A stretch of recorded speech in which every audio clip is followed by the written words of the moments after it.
Okay, that was not really going as planned. Thank you very much, YouTube, for providing an excellent live streaming service.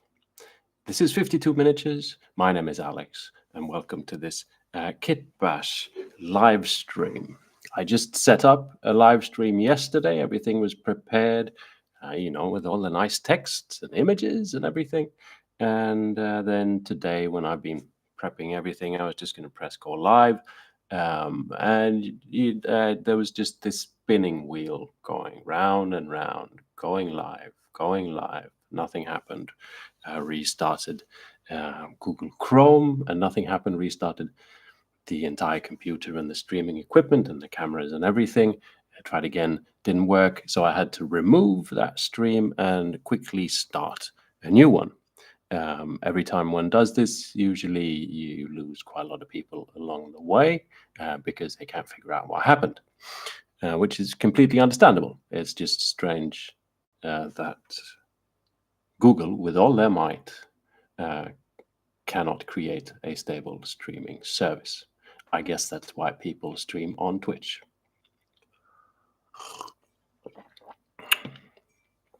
But good morning, everyone. It's 10 o'clock in Sweden in the morning on a Tuesday. And it's Kitbashing Weird WWI miniatures time. Tuesdays at 10 in the morning are grim. And so we're just trying to make the best out of that. We can finally see that some people have found their way over onto this live stream instead of the other one. Felix, how are you doing? Good to see you too, despite the difficulties. This is, I don't live stream super often, but this has still happened to me probably at least 3 or 4 times. And I think this is live stream number 39, maybe. Let's see. Yes, look, it said 39. And so I don't know what that says.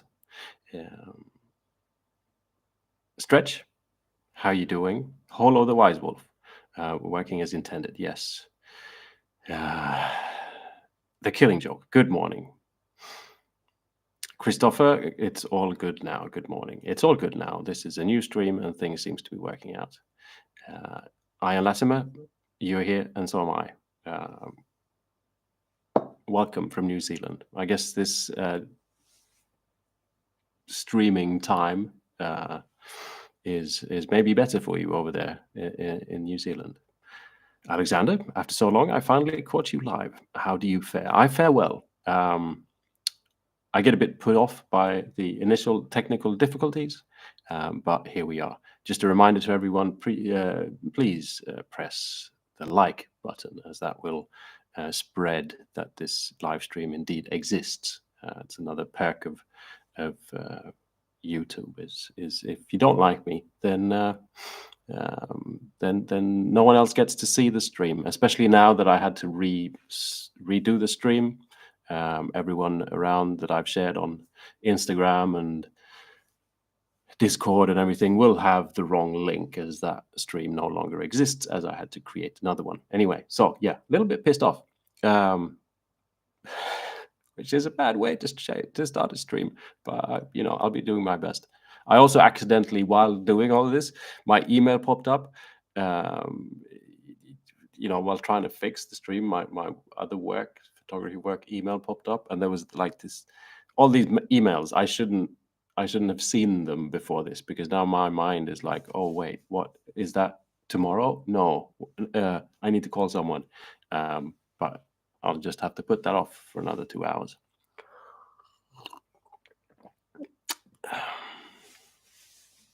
Good morning, Cursed Crusader and Gary Jensen.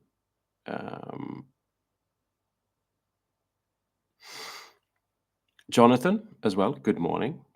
Girl Painting from Germany, how are you doing? One of my German viewers. I accidentally sounded like, what's his name there, didn't I? The guy who drives cars. Hello, viewers. Felix says most streamers I watch have problems with Twitch and YouTube. Well, there you go. I think I've always had, like, every time it happens is when I set a stream up in advance, because it's a great way of just showing people that there's going to be a stream. So I set the stream up yesterday, so people, get a fair warning. And for some reason, that's usually when it tends to happen. If I just decide, like, I'm going to go live now, it kind of almost works every time. Anonymous Montana, awesome stuff. Florian, how are you doing? Good morning. Jesse, good morning as well. Alexander says, I'm a full-time live streamer. What was the hiccup that happened? Or was it just frustrating, fixable? Oopsie. It was just, YouTube, I press go live. YouTube says going live, going live, going live, going live, and it never goes live. I restarted everything in various degrees of trying to restart things. In the end, restarting everything, but nothing worked. And so I had to create a new stream.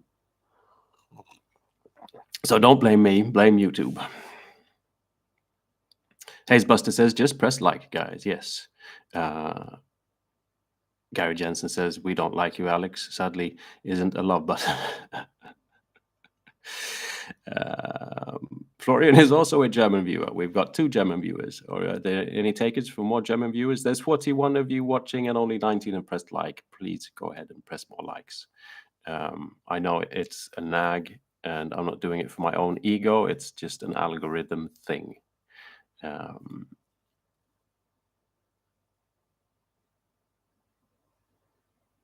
Girl Painting says, you have a fable for books, but have you ever read any 40K or Age of Sigmar novels so far?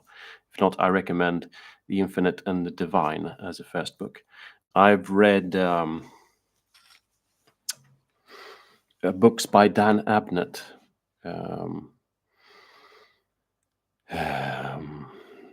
Well, obviously the 40K ones with the what's his face? Eisenhorn. Also, I think he's written a few Horus Heresy books, has he? Maybe. I think I read a few Horus Heresy books written by Dan Abnett, maybe. Can't remember. Haven't read any Age of Sigmar books. I don't know. I'm a bit two minds about that whole thing. I've never ever in my life read books with so much force-fed information about weapons. It's like I walked down the street and I pulled up my huge ectoplasmo rifle simulator with an Spectra Ops graphometer, and then put it down again and had a drink. And then the next sentence is like, and someone called. So just in case, I pulled up my other weapon with a very strange long name. And it just kind of continues. And you're like, okay, I get it. You're trying to write things about weapons. Can we call it like a gun or like a weapon or plasma gun and like get to the story? But apparently they probably get some directions. It's like our readers really like the names of future weaponry. So every 10th word needs to be a weapon. I'm exaggerating here, but it just became so excessively apparent when I started to just taking notice of how often sort of like weapon armor details were kind of thrown in a way that wasn't really beneficiary to the story. And then the writing is all right, I guess. The stories, it's like people are going to be mad, but for me, Eisenhorn was like reading like a decent sort of crime novel or like just a regular like fantasy book. And there's nothing bad with it, but it was also for me not excessively spectacular. And if you go into a fantasy and sci-fi bookstore, there's thousands of that level of books that also are worth reading. So, I've read my 5 or 6 40K books and think maybe the time is better spent seeing what else is out there. As is, I rarely, I've only read 4 books by Tolkien. Why should I read more than 4 books by Warhammer?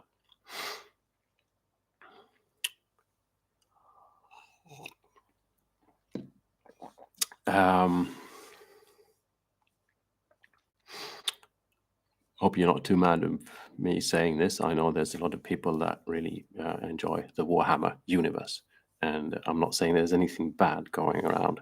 I'm just there's a lot of things about. It's like with games. I'm painted my Age of Sigmar armies. Maybe I should try some other game and paint some other army. Can always go back. There's a 3rd German viewer, 4 German viewers. I'm big in Germany. It's like way better than big in Japan.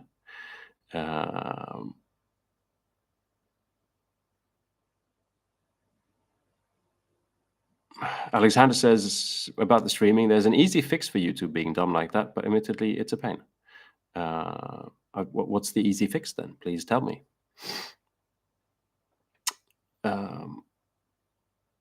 Anders Johansson says, not Trench related, but Wargames Atlantic just announced a medieval fantasy guards kit, which looks incredible.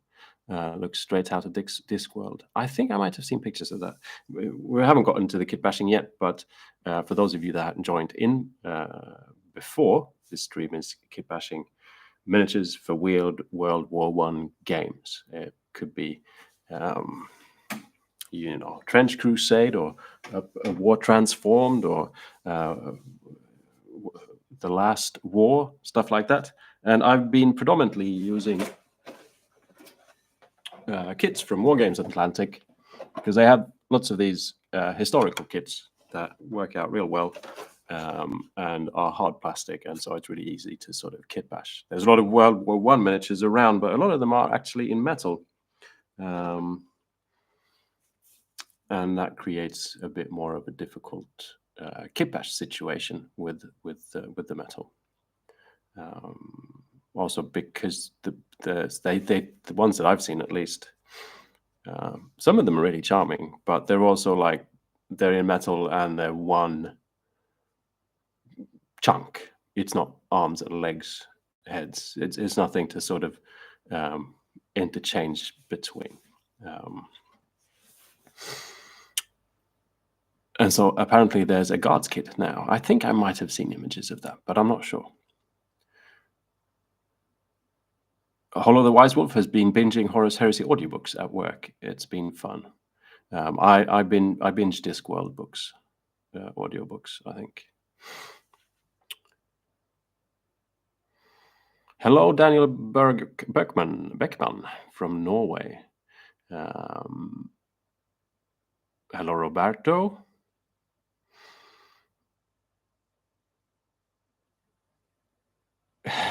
Alexander says, not used to obnoxious weapon descriptions. Never read the Tom Clancy novel, have you? No, I actually haven't read a Tom Clancy novel.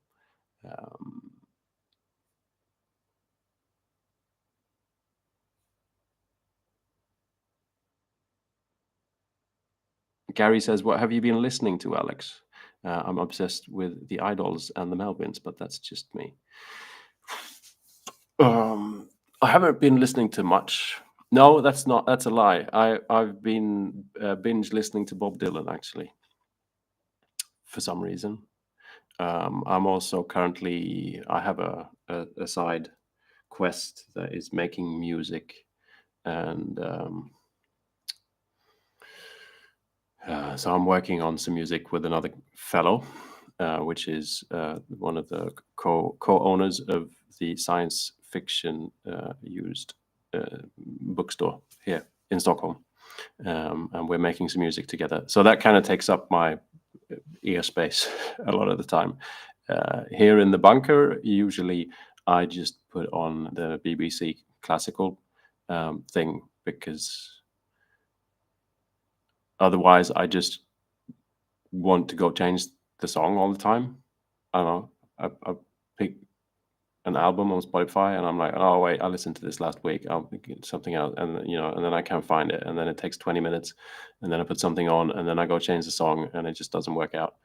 And I'm too opinionated with music, so I can't do like pre-created playlists, because then I'm like, this is not what I want to listen to. This is bad song, whatever.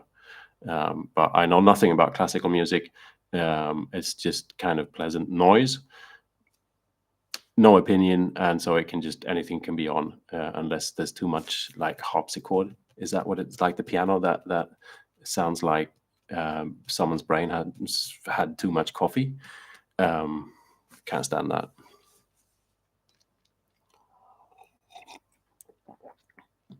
Alexander says, it's lovely to see you live. I've been enjoying watching you tinker with these World War I minis. Can't wait to see how you make them unique. By the way, what's in the cup this morning? In the cup this morning is actually tea. Only I ran out of milk. The other mornings have been coffee, which means that, hold on a minute. This one's not really going to work well today. But I couldn't be bothered making a tea sign.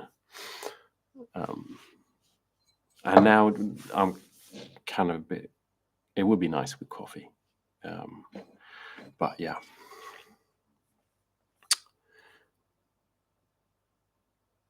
I actually have a plan for the Kitbashing today, and I have huge news for those of you that were watching the stream yesterday. No, last Tuesday. I'm trying to make this into a weekly event, and I was having a hassle with arms, because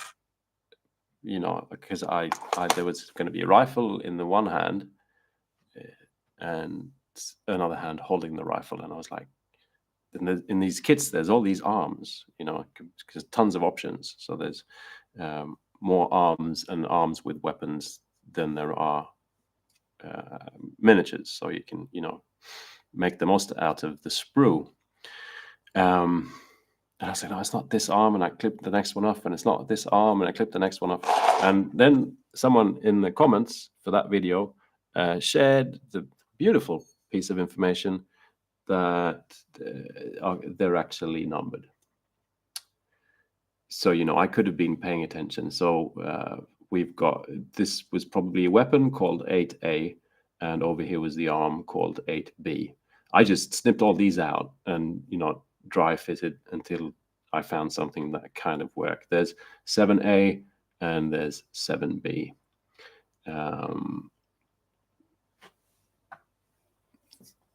So, the War Games Atlantic are smarter than I am. That became apparent.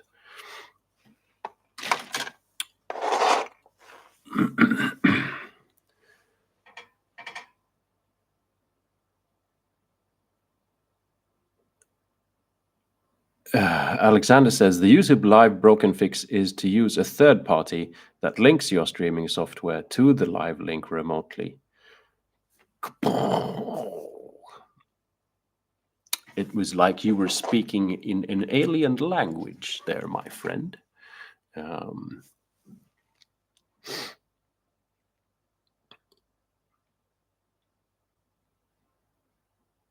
Richard Brimson, how are you doing? Good morning. Hope you're all well. This is quickly becoming the highlight of my Tuesday. Thank you for that. It's becoming the highlight of my Tuesday as well. It's really difficult when, because I freelance as a photographer and with film, and then I do the YouTube channel. It's very difficult to have regular things going, and anywhere in my life. It's like, I plan next weekend, let's go do something fun in the countryside, and then like, no, I got an assignment, sorry, or whatever.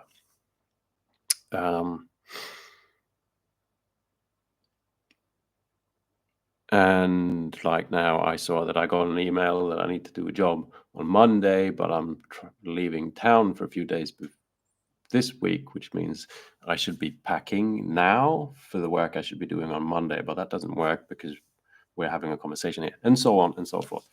It's not really just 9 to 5. But deciding to try and do this every Tuesday, I actually sort of blocked it in. And if I get clients that ask if I can do work, I just say that I've got other work on the Tuesday. And it's kind of nice to have something, this is what I need to do every Tuesday. I've only done it for 3 weeks, and I've been freelancing for 20 years. So, we'll see how things go. But for now, it's a nice feeling. So I'm glad you're enjoying yourself as well, Richard.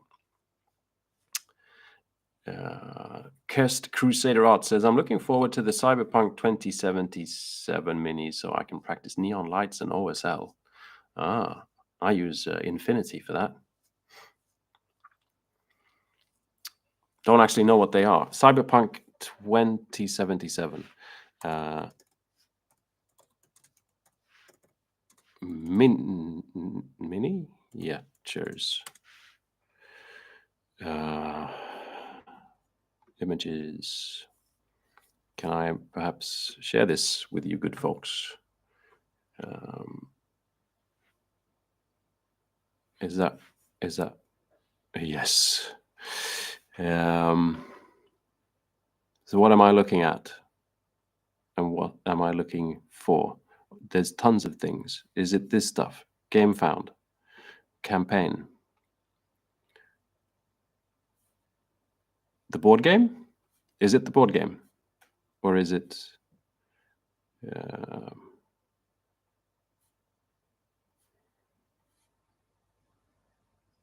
is it the board game or is it the war game? I should do that so I can change back without the weird effects.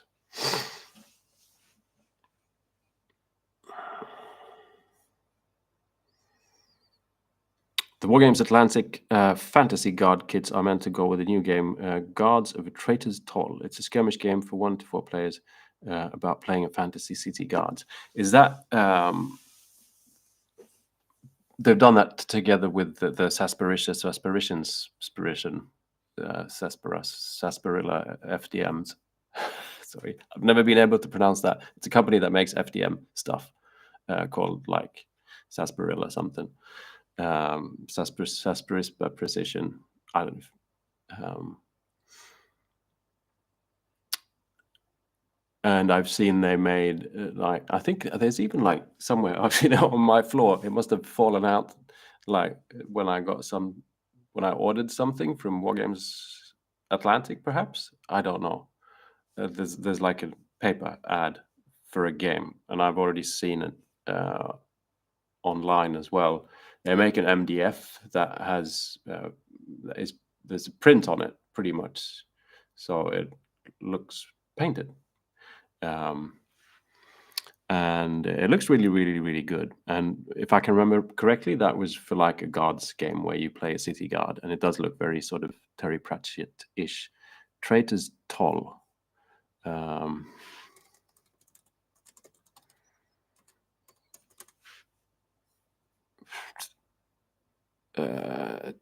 Tollingchester? A city. A full color city. Could this be it? See, this is at least what I was thinking about. These sets come printed in luxurious Sarissa precision. That's like sarsaparilla. Addiction. CMYK color. Okay. I mean, everything printed in the world pretty much is based on CMYK color, I guess. But there we are. It does look cool though, however. Look, there's Tollingchester.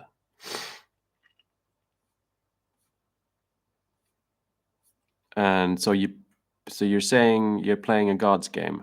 Let's go have a look at Wargames Atlantic Guards. Oh, wait, okay. Is that it? Beasts of War. No, I want Wargames Atlantic, please.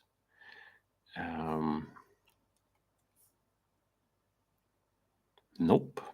Okay, we'll just have to go for Beasts of War. Why doesn't Wargames Atlantic have... There they are. Is that the ones? They look very nice. Or is that something else? These kits will be coming from War Games Atlantic. Fun stuff.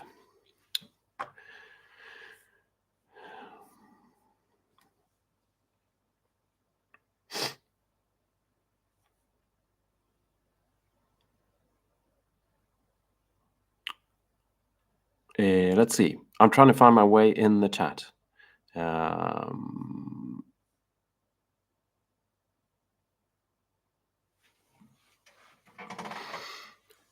Girl painting from Germany is at least not mad at me for not raving Warhammer books. I'll probably get. I mean, they're always in circulation, so they'll always be back. And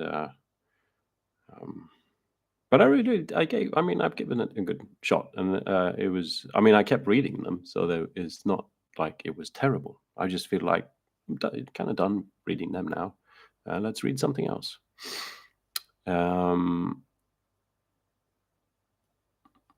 The Killing Joke says, I think that shop was in one of your videos. Indeed, it's where I buy most of my books.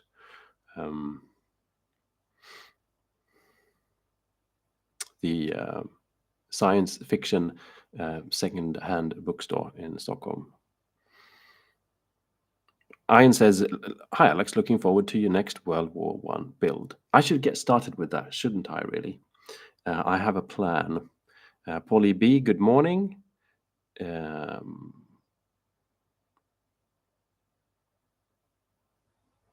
Yeah, Holo asks if I ended up looking at some 3D printed bits for books and stuff. I didn't. I've been working since last stream. I've actually worked every day since the last stream, including Saturday and Sunday.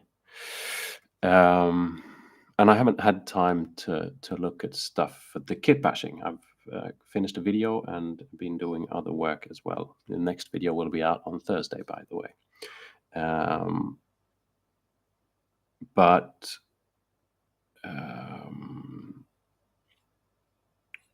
for those of you that haven't been watching, the Kitbashing part of this is I've been missing occult bits, stuff to make things look more weird. And as I've said this, I say in every stream, kind of feel like I'm repeating myself.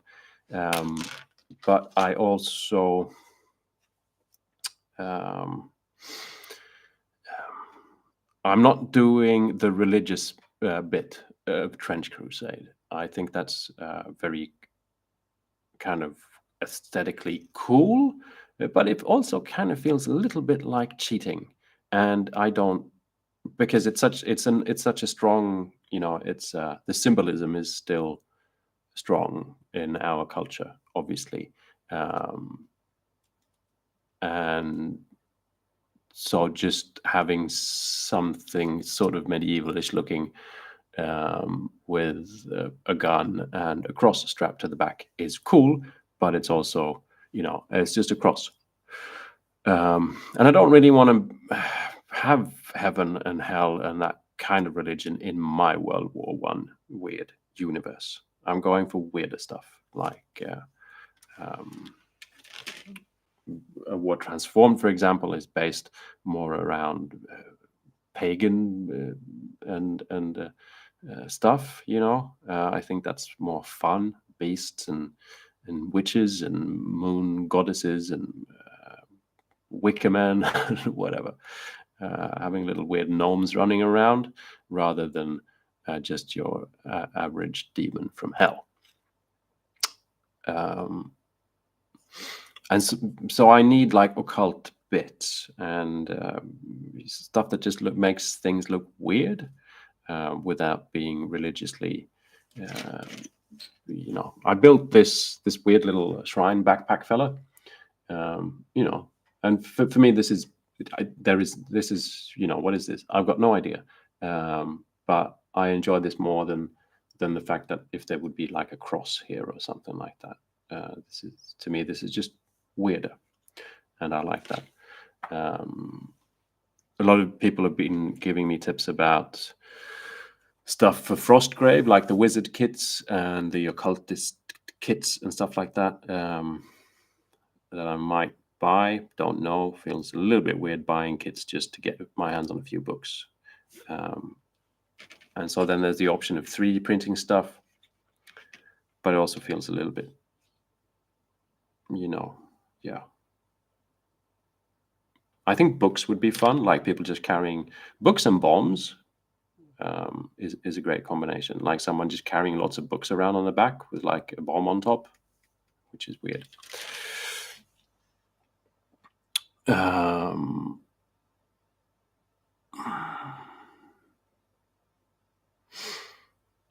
Chad Buddha says 10 a.m. in Germany. No wonder I never catch your streams. Yes, it is probably then 11 or something like that here in Sweden.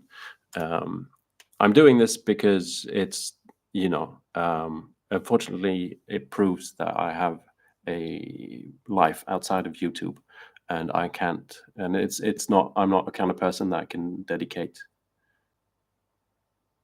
time in a specific manner. I've tried to stream regularly when everyone is free, which is weekends in the afternoon. As it proves, that is really difficult doing that regularly. It's like, no, sorry, life. I won't go meet friends or parents or just take it easy or go for a walk. I'm busy streaming. And so I've decided to stream during work hours because it's the only way I can do it regularly.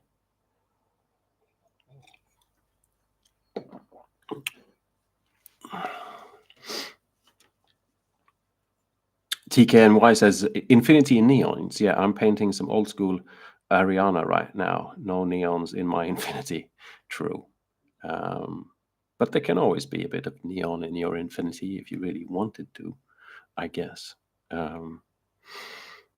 But you're right. There's plenty of things that don't look very neon-y. Alexander says, off topic about freelancing. Do you work through an agency or work independently? Does it tend to be personal projects like weddings, stock capture, or production? Always been curious. I hate doing weddings. I've never photographed for any stock. I like having clients, I guess. I don't saying I hate photographing weddings is maybe an exaggeration. I've photographed plenty of friends' weddings because they realize it's really handy to have a friend that knows how to take pictures. I have a very hard time dealing with clients that aren't used to buying photography. So someone who's going to have a wedding is just a regular person that's never talked to a photographer before most of the time. And I can't really deal with that because I'm too used to people knowing what they're getting when they call a photographer. Like if you work with advertising and you're going to do a campaign and you need a picture taken, you kind of know how the whole thing works. Whereas if you've never dealt with a photographer before, then obviously that's not the case. And I just can't be bothered having to explain that every single time. And the fact that I charge for my time, and so that if, I'm sorry, but your wedding took 2 more hours, it's going to cost you more, or, stuff like that. Doesn't work. It has to be very sort of buyer friendly. Like, do you want package A or package B? Would you like the small frame with a little frame, or the frame with the gold on? The frame with the gold on would be twice the price. As I don't do that really. I'm like, yeah. So I just kind of try to work with people who are used to buying photography, I guess. Enough of that. Let's kitbash. There's lots of things in the chat. I'm mixing lots of things, but I need to start kitbashing.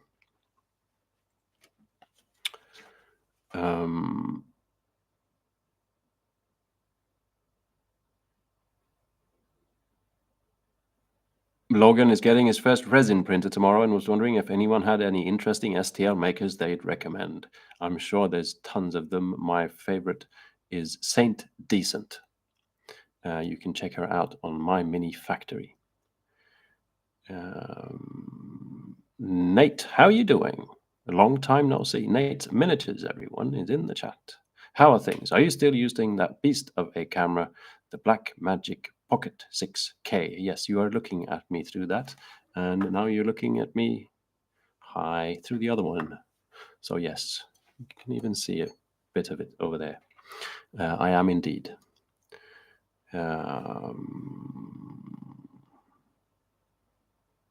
Pix Retro managed to make a live stream. Welcome.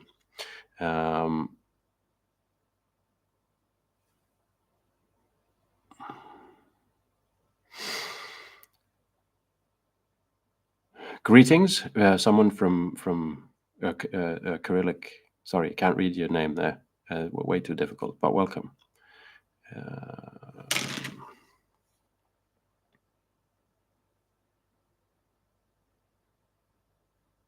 Okay, so I have a plan for today. There's a definite thing missing.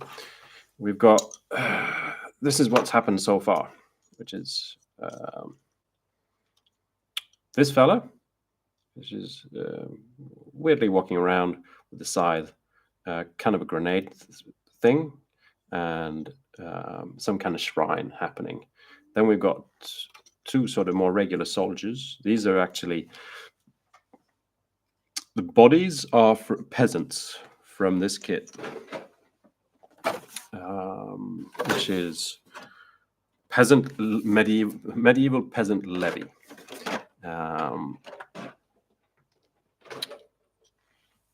And the rest of the stuff is pretty much from the First World War kit. I found some bits from like scale modeling. So the scale is actually wrong, but it still works. I like the idea of bags because these are sort of scavengers in a way.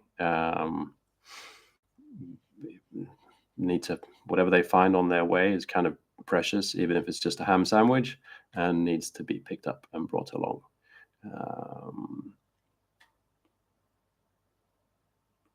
Not excessively weird looking, but still, you know, it's all in the little details. Like this, there's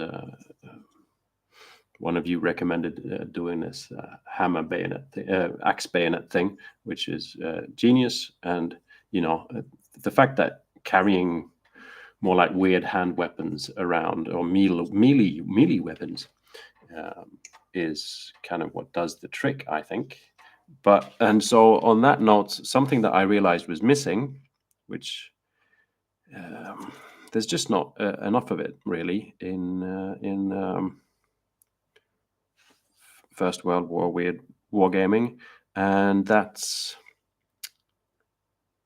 bombs on a stick. Or grenades on a stick.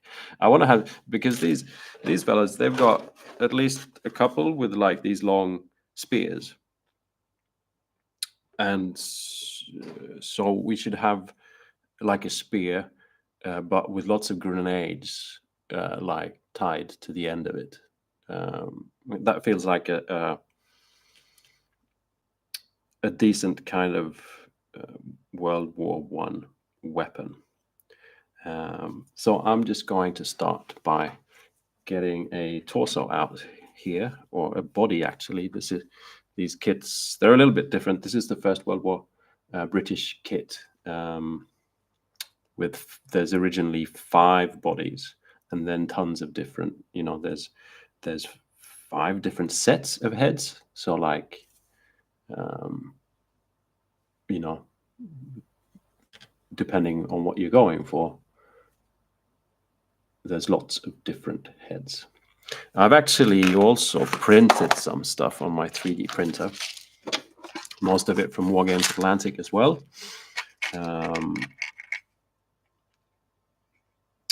And this, yeah, I won't go through all this until if it's bits I need. But Wargames Atlantic also have a digital side of things, and the reason I've been using that as well for 3D printing out bits is that they're made to match up with the plastic. So it's just really easy. If you find an arm with a peculiar, specific weapon, or if how the heads attach to the bodies and stuff like that, it's pretty much designed in the same way. And so you can mix and match with the hard plastic stuff, which just makes things easier.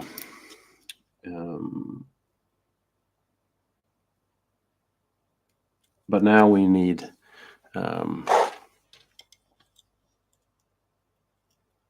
some kind of spear thing happening. I'm going to use, I think, it was fun with the peasant bodies, but they also kind of got very hidden, and you can't really, it's not excessively visible that it's like a peasant's garb underneath. It's kind of like robe looking, but it's not super visible. Like, it doesn't scream medieval because of all the other stuff around.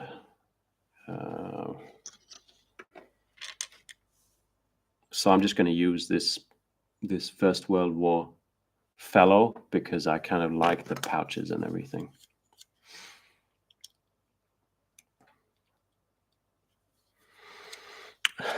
Ham sandwich, very important indeed, Alexander. Flexboy says, hey there, have any of you a tip for printable Weird War terrain? Not so good in the terrain making myself. I don't actually know. I mean, a lot of it is always obviously trench based.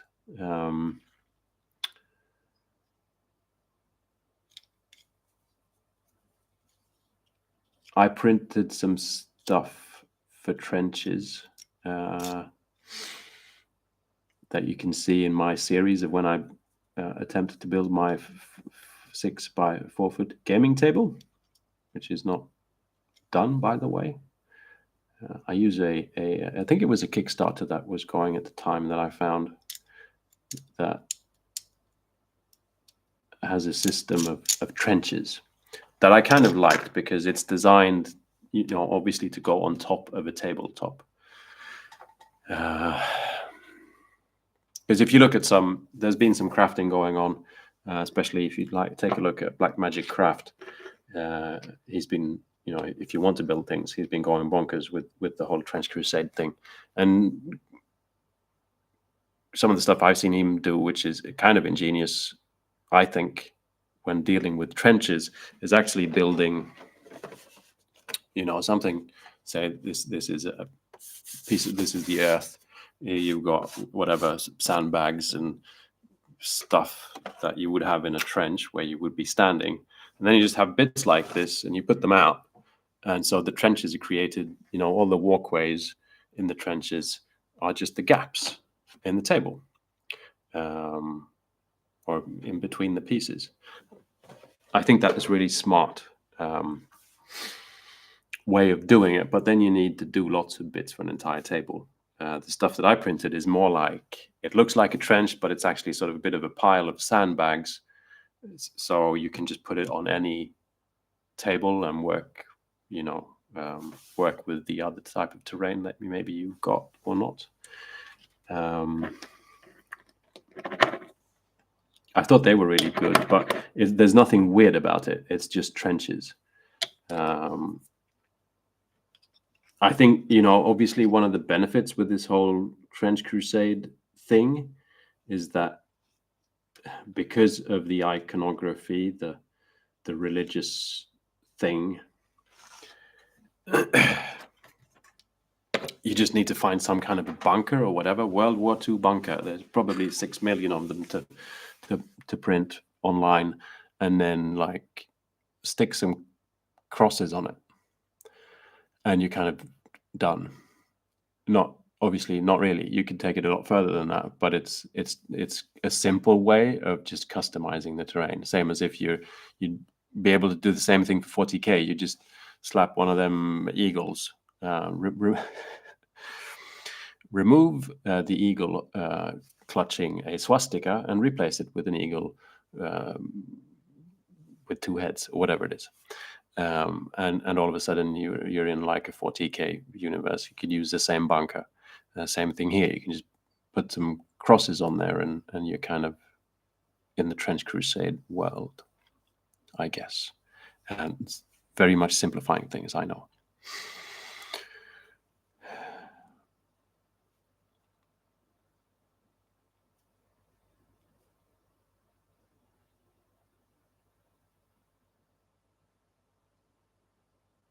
Anders I've been looking at the Trench Crusade Minis Kickstarter by Westphalia. I have a 3D printer, but I've been having so much issues with getting successful print recently, I may just buy the pre-printed.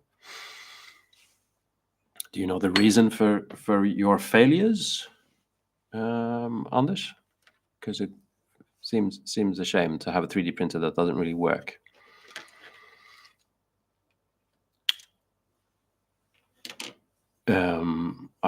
Again, sorry, can't pronounce your name because I don't know the letters there. It says seems a lot of hype with Trench Crusade. There is a lot of hype with Trench Crusade. I enjoy it because for quite some time I've been trying to, I guess, explain that there are other games about apart from Warhammer games, and finally this is something that a lot of people seem to be excited about, and so I'm just excited about the fact that people are excited about something that isn't Warhammer, honestly. I'm looking at looking at other games, specifically the one you can't really see behind me here because it's got a glare going, called War Transformed, which is a sort of weird World War I war game that was released last year, or the year before it. I actually can't remember now. So it's been around for a while. It's just a rule book. There's no miniatures and stuff like that. And I think it's a cool game. With I think the stories in there, the world that has been built is cool. Obviously, if I'm going to sit here and kitbash miniatures for a War Transformed as a YouTube creator, I'd be silly if I wouldn't say that they could also be used for Trench Crusade, as they can. The focus is just weird World War I. Trench Crusade obviously has a more sort of dramatic look, you know, on blood and steroids and beasts from hell and stuff, which is an aesthetic that I'm not really going for as much.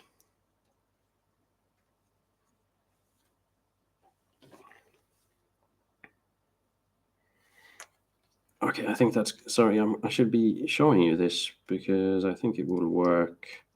It's just tricky to get the arms right.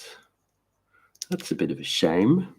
I'm wondering if this should work.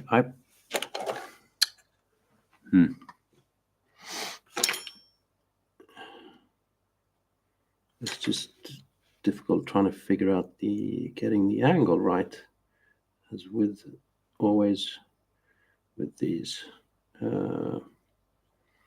I should probably just glue the one arm on first, and then, sorry, I'm out of focus, but I'm having a bit of a hard time getting the angle right here, so as not to get a gap. But I'll just try and glue one arm onto the other. One arm on the miniature and then fit the other one in. Logan says, oh, cool, never heard of a War Transformed. Osprey publishes so many of those indie systems. They do, indeed. And I think that's very cool. If you want to know more about it, you can check out. It's actually the videos I've been making on the game have been based around building the wargaming table for it. Which is then also confusing because you can't find it in among my videos, because it's all about, look at me build this cool, huge table, and not, so much visible about the fact that it's about a war transformed. But if you check out the video in among my videos, that is the first video about building a big table with a weird World War I theme. I will talk about the game in there. There's even an interview with the writer of the game, Freddie. The series then continues, so there's a long interview with Freddie as well on my channel, and other videos on building stuff for the table. This is not really working out. That arm needs to be on an angle that it doesn't really have.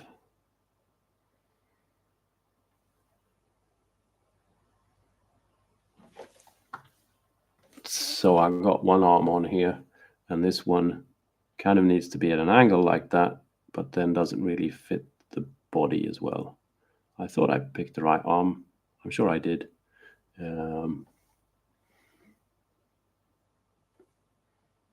So probably for the first time, I will bring out a little bit of green stuff to get that into place.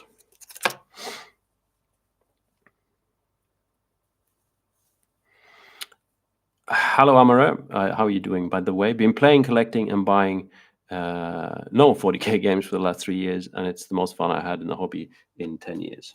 Good for you.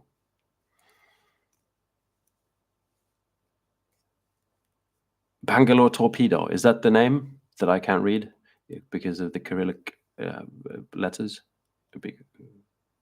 Yeah.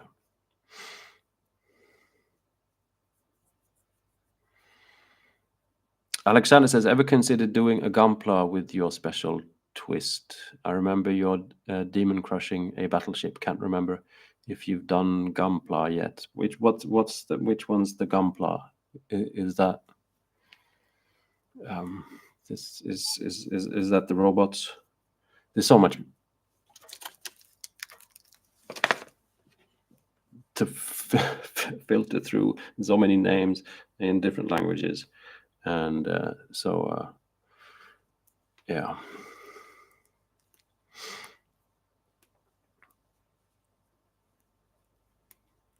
Zenbo Miniatures, how are you doing? Good morning. Thanks for the company while I do some uni work this morning. Well, if your uni work permits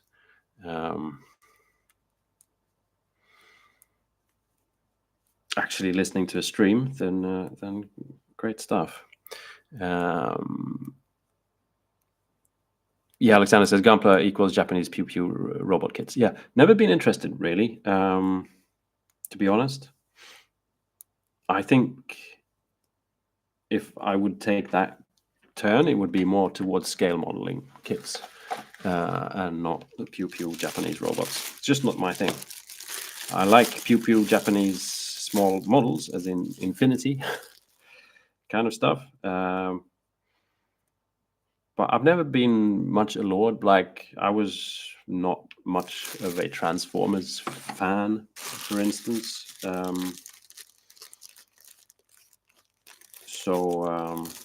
Yeah. If I was going to do something, that isn't little plastic miniatures for wargaming, it would probably be scale modeling kits, or I really like the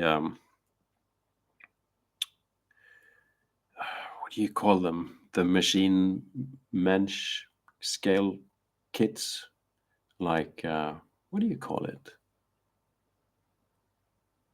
Again, all these words.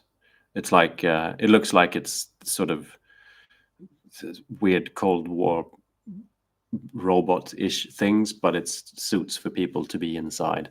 It would be like games like dust and stuff like that. Machine Krieger, exactly, Anders Johansson, thank you. There's Machine Krieger kits, lots of them that I think are really cool, which is kind of looks a little bit more like scale modeling. I know the Japanese pew pew robots, you can just sort of assemble them and then be done. Necessarily don't need to paint and stuff like that. Whereas scale modeling and Machine Krieger is more about painting as well. But yeah, if anyone's wondering, I mix green stuff with Milliput 50-50 pretty much. Not really necessary in this case. I could have just used green stuff, but one of the reasons for mixing in Milliput is that the end result will be sandable. If you use just green stuff, it stays a little bit sort of sticky in a way. You can't really sand it when done. It can feel maybe a little bit simpler to sculpt some things using only green stuff because of the flexibility. But mixing in some Milliput means that you can sand it afterwards or like file it if you need to, which I can sometimes find a bit handy if you've got a mold line or something like this, or trying to fill a gap and there's a little bit sort of stuff sticking out where you just want to sand it so it looks a bit more like cloth or something like that, because your sculpting skills aren't great, like mine aren't. Then mixing in some Milliput is a pretty good idea. Daniel Löf says, man, I wish I had my traveling hobby kit with me at work. I have nothing to do and only survive by boredom by proxy right now. I wish I could get, paid doing that boredom thing as well sometimes. I'm actually... Do I have a picture of myself in the picture of myself? It's a bit unnecessary, don't you think, Alex? There we are. It's like double Alex. You haven't had enough? You want another one? Anyway, as soon as this live stream is ended, I need to pack some paints and a lamp and stuff, because I'm going away for work for a little while, and I will bring my painting station and try and paint while I'm away in a boring hotel room.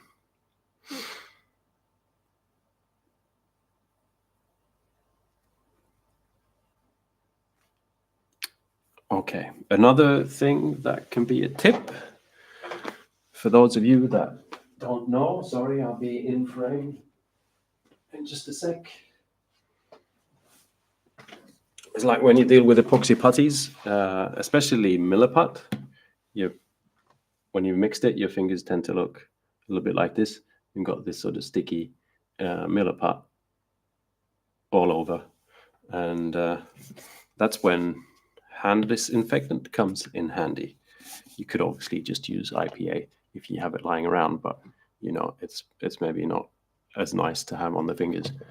But remember the pandemic when everyone was like using this like it was the bee's knees? It can be used to clean your fingers from epoxy putty. It's rather handy. And usually it just turns into sort of little lumps that come off on the paper like that. And I am no longer sticky. Isn't that fantastic? Holo the Wise Wolf, have you got a travel limited palette? Not really. It varies. Sometimes if I go somewhere and I know I have something to paint, like say if it's something for an army and I have 5 miniatures and I know I need to paint the same shields the same way on the 5 miniatures, and it's going to be a red and green shield, then maybe if I'm traveling, I'll just decide like that's just what I'm going to be doing. I'll just bring the red and the green and I'll paint the shields, because I might not have the time to paint anything. I don't need to go overboard. It's just a bonus of having something to paint with me. If I'm just going to bring a miniature and be sort of like, I wonder how I'm going to paint this, I try to limit myself somewhat, but it's very illogical. So last time, like when I went to Crete, there was a video on about light. I don't know if you saw it. It was pretty recent, and I went to Crete and I painted a miniature there. And in that case, my limited palette was I got sent a while back the new sort of paints from the new P3 paints. And it's obviously not all of them. It was just a selection. And so I brought them. And they dictated sort of my color scheme a little bit. So it was a limited palette, limited by whatever they could send me. Sometimes I'd just travel with sort of something akin to a Swan palette-ish, like a red and a yellowish, and like a blue and a black and a white or something. But yeah, it just really varies, honestly. But I never bring more than 7 or 8 paints, maybe, because they can all be mixed as well.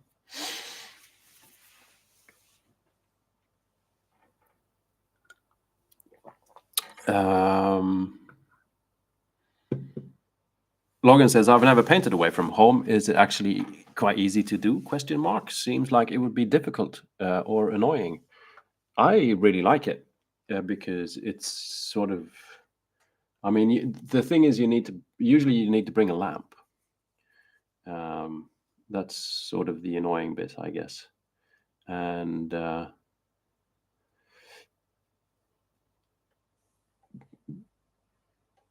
I've traveled quite a few times, and I've been taking this lamp with me, which is the larger Red Grass Games lamp. And now I have the smaller one, which unfortunately is not available to you because it's a Kickstarter right now.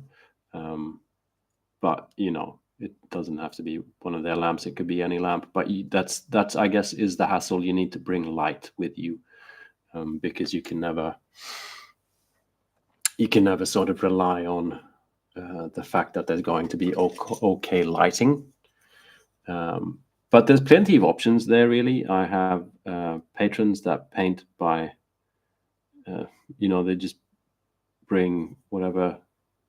What's the lamp you have? Like if you go out at night running or something, or walking your dog, and you put a headlight on, like on your head.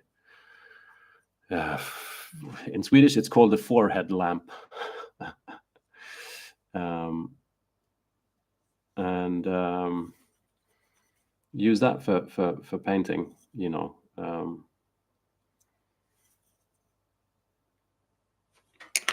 I'm trying to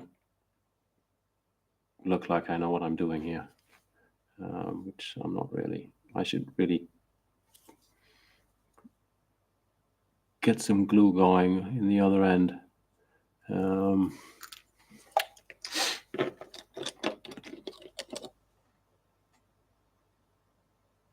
But apart from the lamp bit, there's no hassle. I always try and be prepared. So, like, I know what I'm painting. There's everything is primed, stuff like that.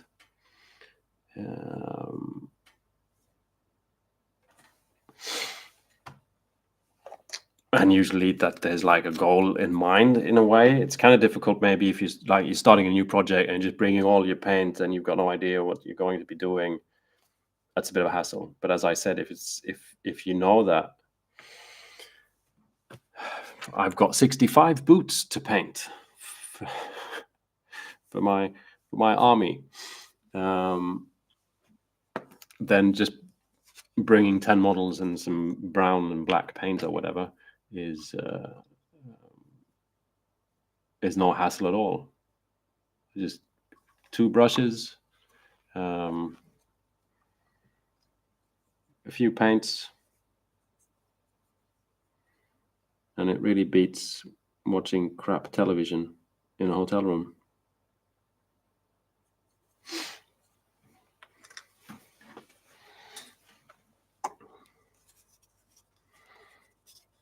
Hollow the Wise Wolf says, I want to try open sky painting sometime. I have, and it's very dark. Sunlight works all right, but then the paint just dries. But yeah, please try.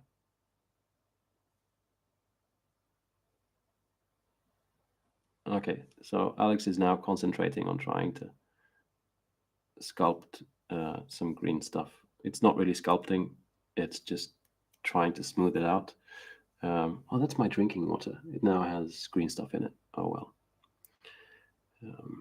Just a little bit. It probably won't kill me. I should use this instead as the green stuff water. I just use water as what you could call lubrication here, or to make sure the green stuff doesn't stick to my highly advanced tool, which is a toothpick. There's nothing fancy here. It's just trying to fill a gap, essentially. And in the end, it's also just going to be the one miniature of many. And so no one's really going to be looking at the excellence of the green stuff sculpting.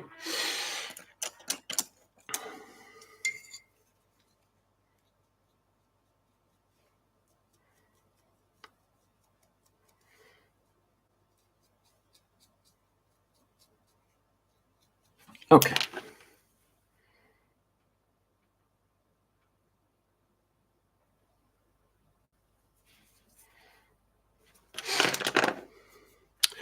Felix says, I backed the Redgrass Kickstarter for the small lamp. I want to replace my LED desk lamp. Well, that's an excellent lamp to travel with. Mine is currently in a bag on the floor, awaiting my coming travels. Here we are. We have World War I soldier walking with long stick. I now need to glue some grenades to that stick.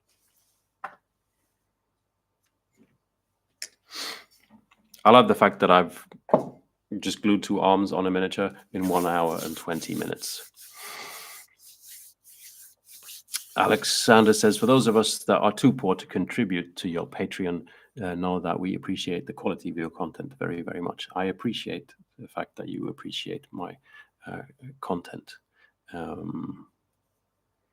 And obviously the Patreon is just for those that have the means to share some of their wealth with poor creators like myself. No, honestly, it's just, the equation of doing YouTube videos is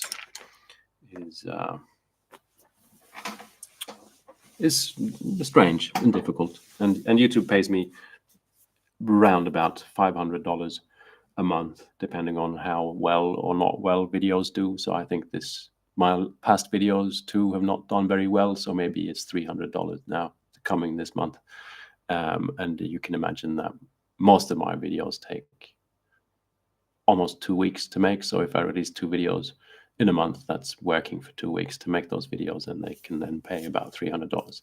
So that's not an equation that really works out, and that's why things like Patreon exists, and also doing sponsored videos, honestly. But I appreciate the fact that not everyone needs to give me money on Patreon.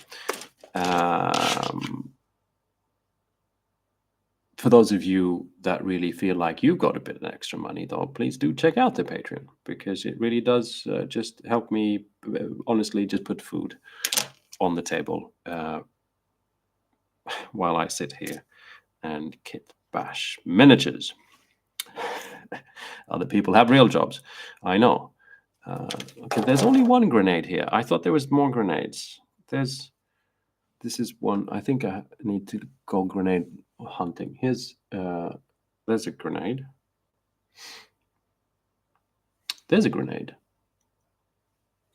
I think also I might have a few grenades in here. I'm just going to stick them all to the end of the stick. It's pretty reasonable, isn't it?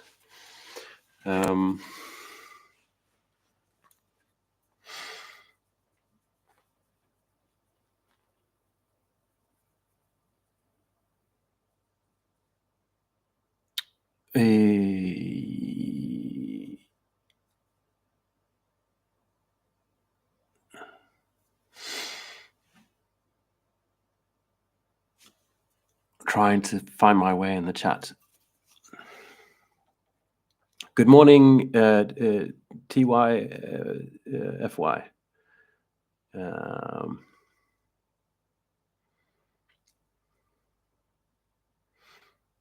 Sam Bowman asked, what industry do you work in? Is it hard to balance work and YouTube? I'm a freelancing photographer, essentially. And sometimes it's difficult to balance, and sometimes it's very nice to have something to do when there's no clients around, or when someone all of a sudden says, no, we'll just use AI, and you go, but AI is not a photographer. Anyway, so you know, I'm happy to have the possibility to be doing both things. There is always clashes of you know, I can never plan YouTube, which turns the whole YouTube thing into something quite at times stressful, honestly, just because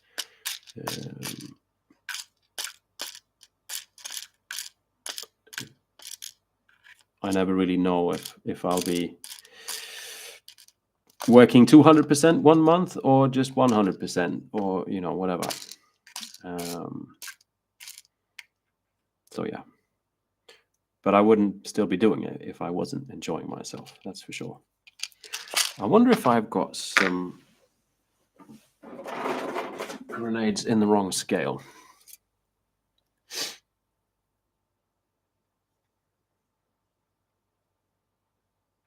This is from a scale modeling kit that is much larger miniatures, about this size, 1/35 scale. And I thought I saw grenades, but they were obviously too big. I'll just grab more sprue out of here. There's more grenades. There's grenades on every sprue.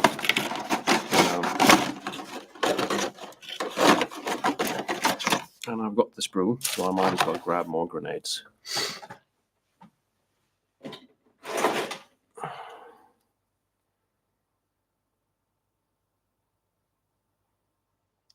Okay.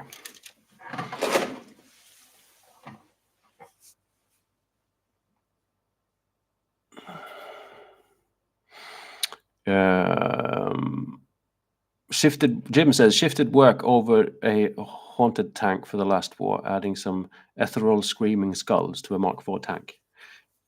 Yeah, the skulls are pretty important, right? I was actually, well, you can see it. If the glue has it glued together yet. I want to paint this for the next video. It's very, that I think, very cool infinity miniature. And I was building this base yesterday. As you join in on live streams like this, you get entitled to some of the behind the scenes thinking and information and stuff. My plan is to try and, because it's, especially the cover on that miniature, like on the box, it's a very sort of manga looking feminine like pink, anime look. And saw the video because it was a long time ago. I just sat down and just painted one miniature and tried to have fun with that. And I wanted to find something to do for a video that would let me do that. So it's going to be sort of like, can I paint this in a grimdark style? And so I wanted to make a cool base, something that sort of rhymes with maybe something more grimdark, which is like industrial future, blah, blah, blah. And I thought, there should be tons of skulls. I even got the skulls out. Look, here's the skulls. And then I couldn't do it. I put a skull on there and it's like, no, that's not. I don't know if I can do skulls on bases anymore. It's weird. It's like I stopped putting skulls on Warhammer bases because it felt like such a gimmick. It's like every age of, like, especially if you get the miniatures that have got like the scenic bases, which is sometimes smaller kits or whatever for underworlds or whatever it could be. There's always skulls everywhere. It's like the thing. And there's been a joke sometimes in videos I make, just put some skulls on there and it's kind of Warhammer. And for a while now, I've had a really, really hard time doing that. But I realized that these weird World War I things, they should have skulls, lots of them. And so I started imagining, how many skulls I can get on the basis of these. And then I started thinking I should build there should be something built out of skulls, like some kind of, someone carrying another kind of relic around, which is just basically made out of skulls. Would be maybe a cool thing. I'm going to get some more grenades off of this thing.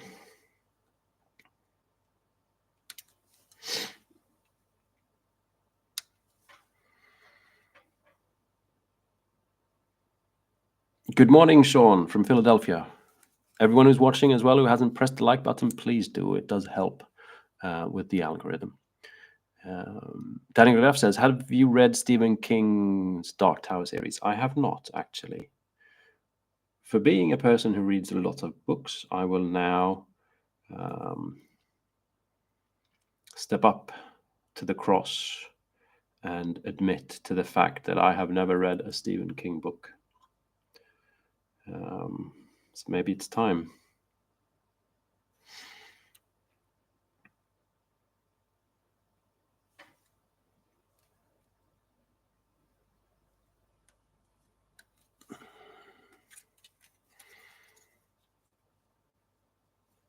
Sean says, Wargames Atlantic does some very nice stuff. I mean, I enjoyed this. This is like a historical kit, basically. And I just enjoyed if you're doing historical wargaming and you need, lots and lots and lots of miniatures, and you kind of want them to look a little bit different. Kits like this, that's what these kits are designed for. It's not so many torsos, lots of options. If you buy Warhammer, for example, or Infinity, like I was talking about before, you buy a miniature, especially like Infinity, sometimes Warhammer can have options for like your liberators, should they have these guns or these swords or these hammers or whatever. Space Marine, should it be having a claw or should it be a gun, plasma pistol, or is it a bolter, or whatever is happening, you can swap. But this is taking that to the extreme where you have there's 1 2 3 4 5. There's 20 heads on here. More than 20 heads. 25 heads for 5 dudes. obviously then just giving you lots of options. And that's fun, you know. Coming from Warhammer, it's something we're not spoiled with. Where like the bits you get for your bits box is essentially the miniatures you didn't assemble. Unless you do a lot of Space Marines, obviously you will have a lot of weapon options. I'm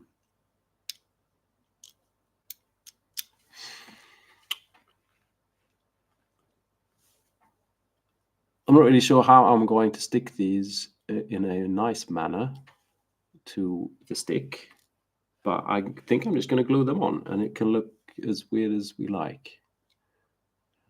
I wasn't very efficient kit basher today. Last stream, I kit bashed 2 miniatures. Today, I don't even know if there's going to be time to finish the one. I hope so. Today's stream definitely needs to end on time, which is in half an hour, because I need to get on a train and I need to pack and stuff like that. And okay, we've got, so you know, I'm just thinking these are just, I'm just gonna stick them on.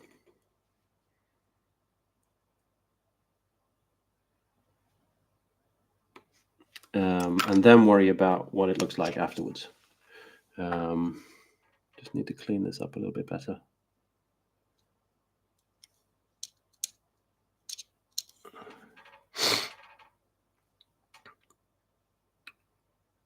Alexander says, the way you emphasize a sense of discovery through the art process in your videos gave me the courage to fix my fiance's wedding ring. Cool. Congratulations to your fiance. I guess. I'm glad to hear it. Icke Rolig says, are you still Warhammer detoxing? I guess. I haven't planned a new project, as in, you know, I don't know of any army that I would like to start collecting. I have reached out to them because it's still, there's still that sort of little bit of a creator's thing that, you know, I miss out on a lot of views because I don't do Warhammer, which is, you know, it's not like a mission. It's just, I like so many different things, and I don't feel like I want, you know, a lot of me doesn't want to have to do Warhammer just because I do YouTube, you know. I should be able to just portray my hobby. And so right now it's like, I want to do weird World War I stuff, you know. It's not Death Corps of Krieg, it's War Games Atlantic, because that's what I felt like. But on the other hand, you know, the biggest game in the industry is Warhammer 40k. You know, the majority of the people into wargaming are into Warhammer, and by not doing Warhammer videos, I just miss out on that crowd, which in the sense is a crowd that could then just like my content even if it's not about Warhammer. And so doing Warhammer videos every now and again is pretty positive, just to get new viewers into the channel that then can watch the videos that also are not about Warhammer. And so it's not about chasing the views, it's about the fact that my audience is like shrinking. You know, I get less views since I stopped doing Warhammer, and it's sort of exponentially going down, like, you know, because, or say with like Patreon, people leave Patreon because, you know, they might lose their job, or they just leave the hobby, or they find someone else they want to support, or whatever. And no one new really comes in because people that first get into wargaming usually get into Warhammer, and they get introduced to all these things, and they don't get introduced to my channel because I don't do Warhammer. So I should do some Warhammer, and so I've thought about different options. One has been, I like doing the sort of this mixing scale modeling with Warhammer, stuff like that. It's a lot of fun. I could do videos like that. And so I've reached out to them and asked, like, can you send me stuff, and I can, because I kind of hate the fact that does that mean I have to buy Warhammer, and because I'm in a position of doing what I do, can they send me some stuff and I can make videos on it every now and again? That would be like an easy answer, an easy way to get into it. But they don't seem to be. I guess I'm ending up in the junk or something like that. They're not seeing my emails basically. But yeah, so I'd like to do some Warhammer sometimes. I just get fascinated by other things and then I kind of forget. And it's not like I don't like Warhammer. I just like a lot of other things. Look, this is weird. I'm thinking this should be. I'm going to try and place them sort of, just round each other like this, and then see if I can create some kind of, I don't know, out of green stuff or something, like, or use a thin wire or something just to make it look like they're strung up next to each other, kind of. I don't know.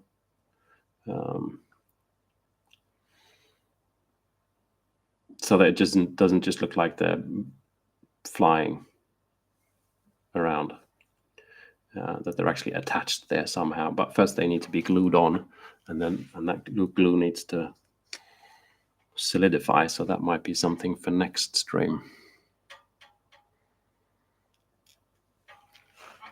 Bora773, first time I ever see a live stream of you.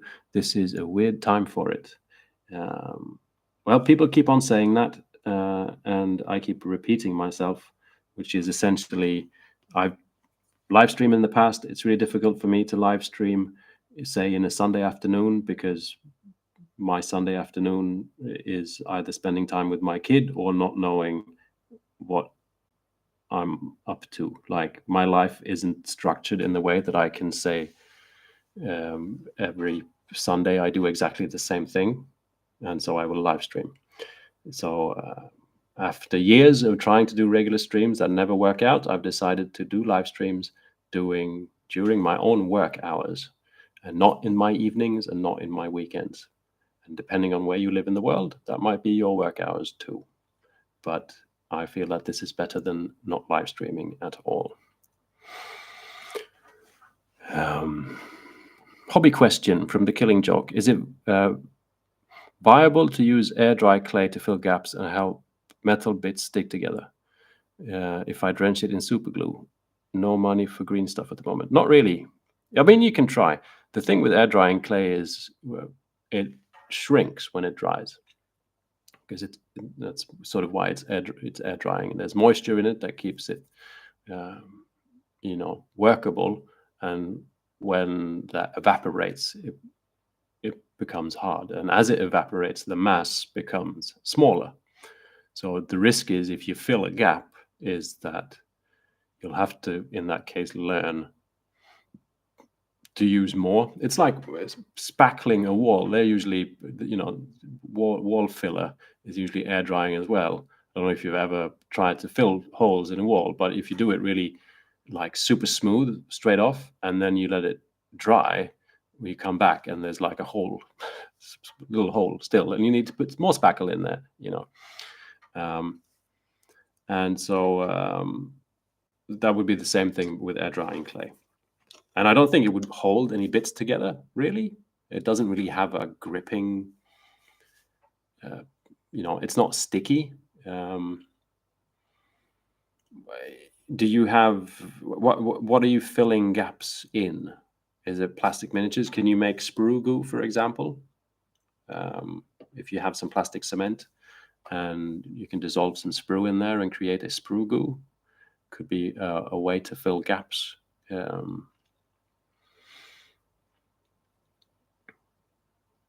Daniel says, I remember that Luke from Luke's APS just had Warhammer in the title, but never mentioned it once in the video, and it seemed to be doing okay. I mean, yes and no. He's not doing YouTube anymore, is he? Miss Luke, by the way. Love you, Luke.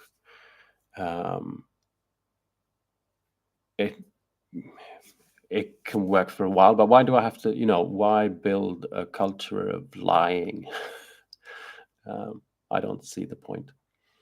I'd rather try and say what it is I'm doing in the video, instead of potentially pissing people off or just, making things up. I don't think, a few years down the line, 15 videos of like cooking with Warhammer, me outrunning with Warhammer, I don't see how that's something that would inspire me to make videos.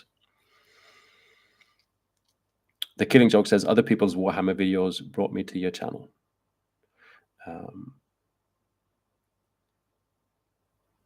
Alexander says, I don't understand how Warhammer and other similar large franchises is what keeps people going back. That's a real shame. I enjoy Warhammer as much as the next guy, but when you try something new is when I'm interested the most. I mean, I think a lot of people just think Warhammer is really cool. And like the lore and the miniatures, are the best looking miniatures around, and stuff like that. So I can totally see how it sort of happens, but we're also just feeding it, I guess, by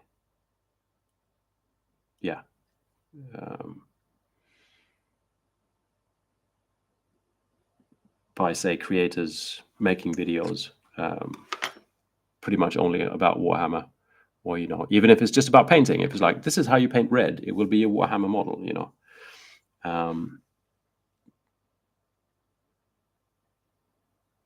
because it works better, and so obviously why not do it? But I mean, I think because it's difficult not to. It's difficult to not do Warhammer, I think. This is starting to look fairly strange.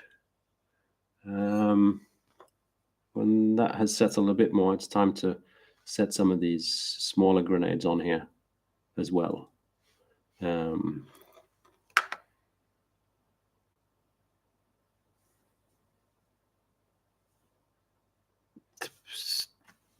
Very sensible weapon. Phil says, hello, Phil. Have you been sleeping or just quietly stalking the stream? Good to see you. Says, if you're struggling, you can gap fill with baking soda and super glue. This is true.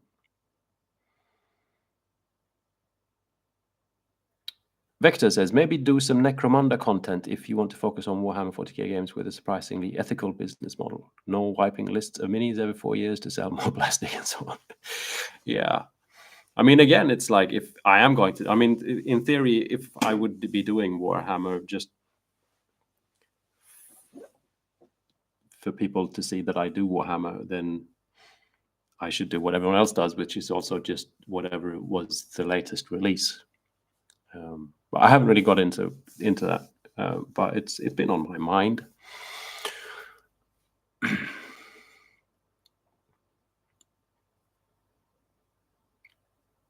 Boris says, I don't mind a live stream during work hours because that's when I actually have time to listen to you, indeed. Unless you want to stream late night. I don't. A working dad usually has no time to watch it anyways. Yeah, and a working dad usually has no time to do them in the first place. That's kind of been my thing.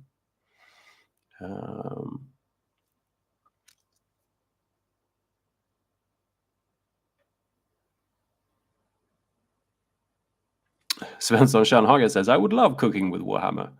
Yeah. Sounds like something maybe Dave could be doing. Like, mini Wargamer Dave. When he gets tired of the fitness thing, he can start cooking.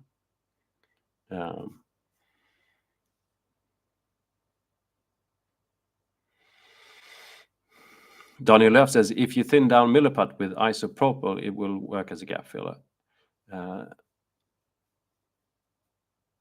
Yeah, I think I that works as well. I think the thing here, Daniel, was that there was no money involved, and the only thing available was air drying clay and super glue, I think. Um,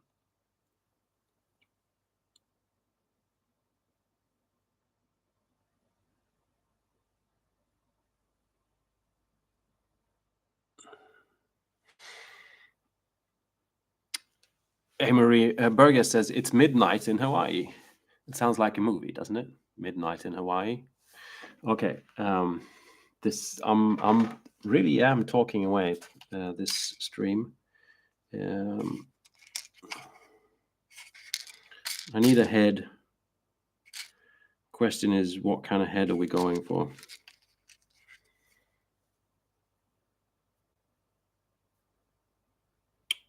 Gas mask, not gas mask, lady. Because I have printed some ladies here. I need to get some ladies in.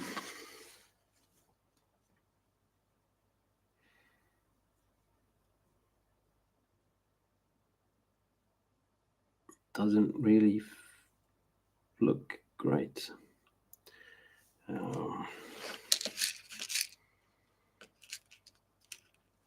This is a weird head. It's like bandaged, but with a gas mask, which is kind of fun.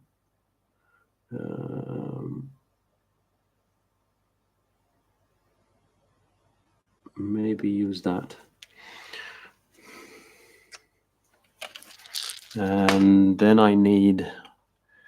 I think this is a 3D printed head. It's tiny, but it's someone with a gas mask, but a bandaged head. And so I need one of these things to have around the neck to stick the tube from the gas mask into.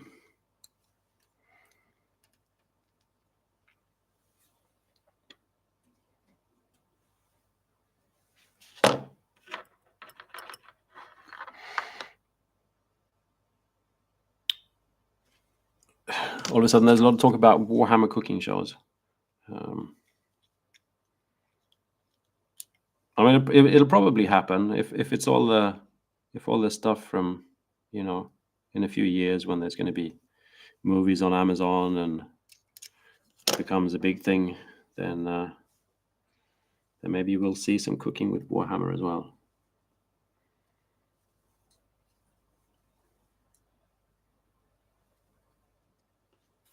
So I don't know if this is one of those little bags for keeping your ventilation going. I don't know how well that head. Yeah, the tubey thing will fit, I think. Maybe. The head doesn't really fit though. There's something weird going. That'll work. I'll just glue the head on and take it from there.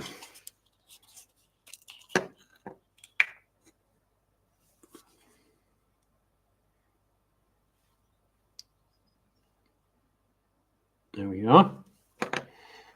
I think this head is Wargames Atlantic as well, just 3D printed.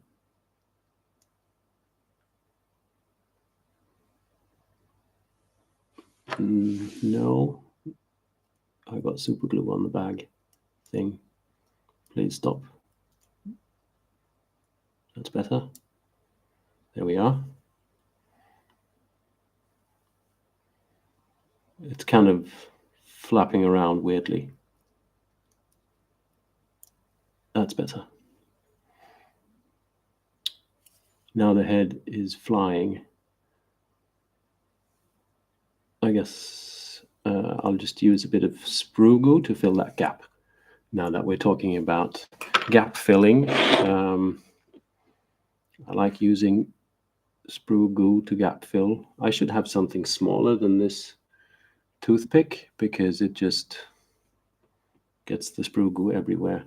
But there's 2 places here. Yeah, I need something tiny. Can I use, what have I got? Have I got some steel wire around? Or maybe I can be just intelligent and sharpen a toothpick with a snap blade knife.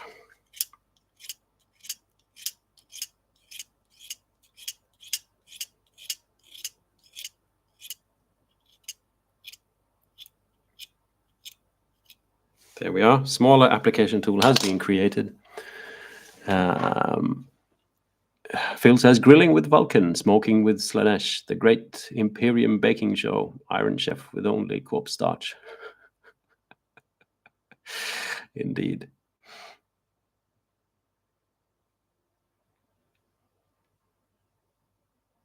Tempest Hobby Time, how are you doing? Hello, Alex. Looking forward to seeing this. I hope your eyes are with you, Tempest. I need to get some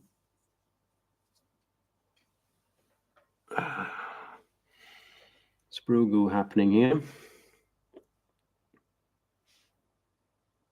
to fill that hole there without getting too much anywhere else.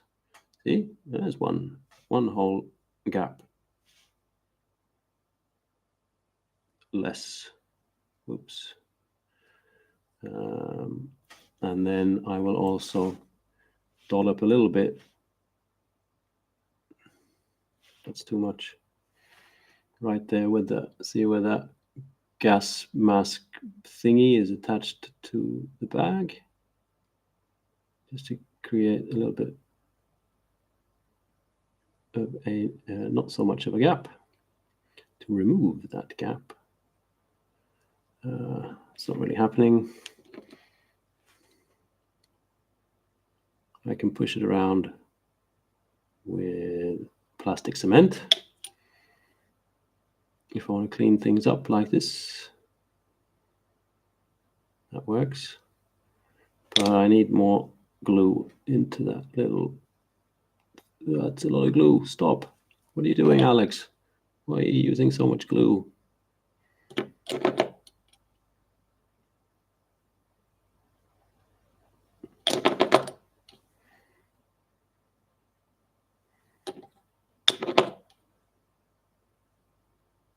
There we are. That's all right. More grenades onto the grenade stick. Where are all my little grenades? There you are.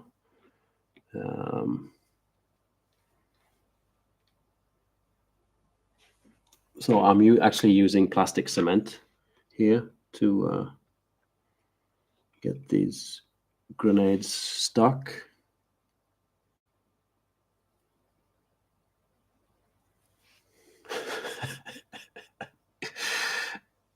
We can't say that it's not weird.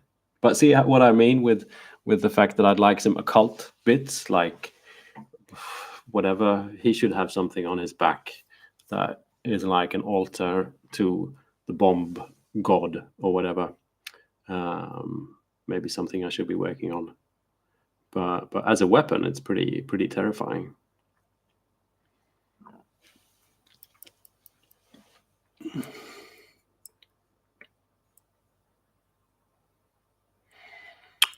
The Killing Joke is talking to Phil about gel superglue. Yeah,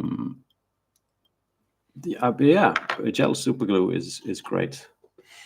Actually, superglue gel. I use that a lot for when gluing metal minis together, especially. I think it works better for some reason. Okay, I have 5 minutes to glue some more grenades on. You've been patient with my kit bashing today because it's been slow kit bashing and lots of talking. I hope you still feel okay.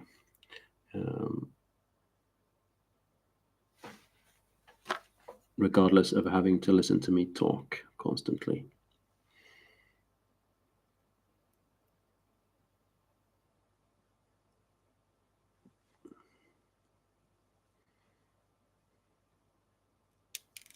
Whoops. It's very small grenades.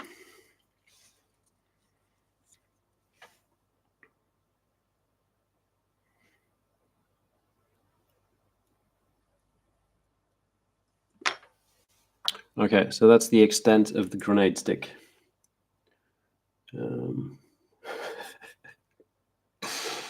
Maybe like a banner or something would be cool. I don't know how that would.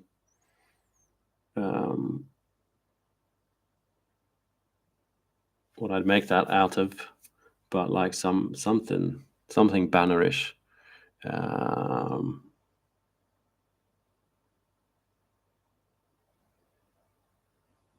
Would be a thing, but yeah, I didn't get as far today as I thought I would. Last stream was 2 miniatures.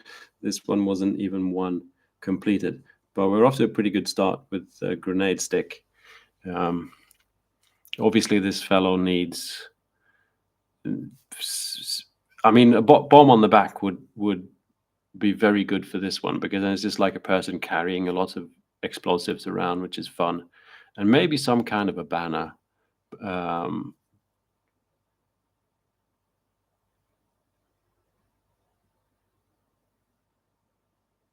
Yeah, work in progress, I guess we can call that.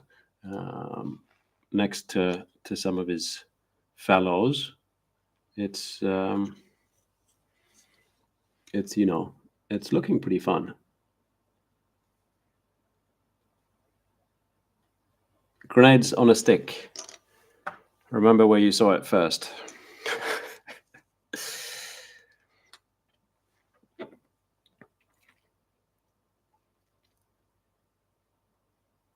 Roland Pellet says he needs a little wire to pull out the pins. That's a good idea. I was thinking it's just, charges into things, and that's the end of that.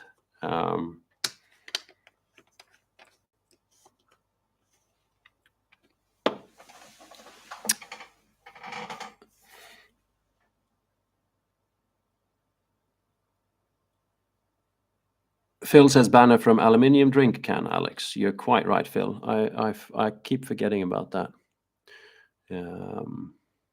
Would be nice with something, not like necessarily a huge banner. Something slightly medieval looking, like something like a square or whatever, would be a good thing. Okay, good folks. It's surprisingly enough, it's already been 2 hours. Banner with the text bang. Yeah. Let's end on that note. Thank you very much for watching this stream. I apologize for the strange beginning, and the fact that I had to shut down the other stream and start this one because of YouTube shenanigans. I've had a great time. Thank you for spending your time with me, Kitbashing some weird World War I miniatures. And I'll see you all in a week, next Tuesday, at the weird time, because it's Kitbashing weird things at 10 o'clock Swedish time, whenever that is in your neck of the woods. New 52 miniatures video is going to be out on Thursday, probably in the afternoon. And until then, I hope you have a great week. Bye.